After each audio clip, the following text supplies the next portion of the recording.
വെങ്കിടങ്ങ് പടിഞ്ഞാറെ കരിമ്പാടം കോൾപ്പടവിൽ പരമ്പരാഗത രീതിയിൽ കൊയ്ത്തുത്സവം നടന്നു. കർഷകർ കൊടുക്കേണ്ട കൊയ്ത്തുകൂലി ഒഴിവാക്കിയാണ് ഇത്തവണ വിളവെടുപ്പ് നടത്തുന്നത്. 310 ഏക്കർ വരുന്ന കോൾപ്പടവിൽ 320 കർഷകരാണ് ഉമാവിത്ത് ഉപയോഗിച്ച് കൃഷിയിറക്കിയത്. യന്ത്രങ്ങളുടെ സഹായത്താൽ 15 ദിവസം കൊണ്ട് കൊയ്ത്ത് പൂർത്തിയാക്കും. മുല്ലശ്ശേരി ബ്ലോക്ക് പഞ്ചായത്ത് പ്രസിഡന്റ് ക്ലെമൻ ഫ്രാൻസിസ് കൊയ്ത്തുത്സവം ഉദ്ഘാടനം ചെയ്തു.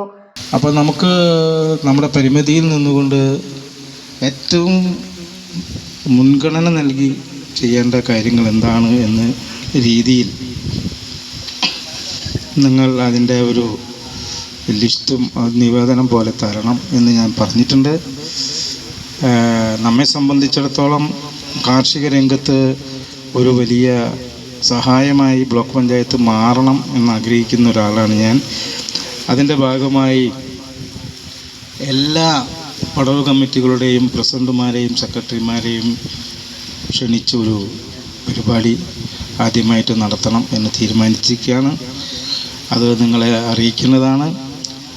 അപ്പോൾ ഓരോ പടവിൻ്റെയും മുൻഗണന അനുസരിച്ച് അവർക്ക് എന്താണ് നമുക്ക് നമ്മുടെ പരിധിയിൽ നിന്നുകൊണ്ട് ചെയ്യാൻ കഴിയുക എന്നതിനെ സംബന്ധിച്ച് ഒരു കൃഷി വകുപ്പ് വിദഗ്ധരുമായി അതിൻ്റെ എൻജിനീയേഴ്സുമായി ഒക്കെ നമ്മൾ ഡിസ്കസ് ചെയ്ത് ഓരോ പടവിനും അതിലൊന്നും നിങ്ങൾ വിചാരിക്കുന്ന ഒരു രാഷ്ട്രീയം ഇല്ല.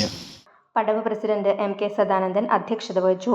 Venkitangu panchayat president Gracy Jacob, ജില്ലാ പഞ്ചായത്ത് അംഗം രാകേഷ് കണിയാമ്പറമ്പിൽ, ജനപ്രതിനിധികളായ അംബിക ജോർജൻ, PU അഭിജിത്ത്, AH ഫൈസൽ, കൃഷി officer doctor Neethu B Nair, പടവ് secretary VG Vinodan, joint secretary George Pandan, vice president Prasad Kanath, treasurer KD Franco എന്നിവർ സംസാരിച്ചു.